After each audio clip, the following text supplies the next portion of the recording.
binigyan ko yung mga ibon ng pagkain, oh, ang dami nila, oh. Eh, iba inaaway yung mga maliliit, ayun, oh, nilagyan ko pagkain. Yung mga maliit inaaway nung malalaki, tsaka may halo pang kalapate. Takaw nung kalapate, grabe.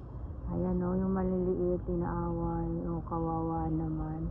Oh, nagugutom kaya, ayan, oh, eh, pinaalis yung mga maliliit, loko rin tong kalapate na ito, ay. Ayan, inaaway nila, ay kumakain eh, iniistorbo. Ay nako, kawawa naman ang aking mga, ayan. Ayun do, yung mga maliliit eh, inaaway ba? Oh, kawawa naman. Umalis na yung mga maliliit, ubusan na ng pagkain. Takaw nitong kalapating ito. Ayan mga minamahal, ayan yung aking ano, ang aking mga tanim-tanim, ilagyan kong tubig ngayon. Ayan, makapal na siya kaya mga minamahal. Asan na yung mga kalapate? Yan, sila na ang kumain. Ay grabe, kawawa naman yung mga maliliit na ibon. Saan napunta? Ayan o, yung ibon na isa, lumalayo sa kanila. Ayan.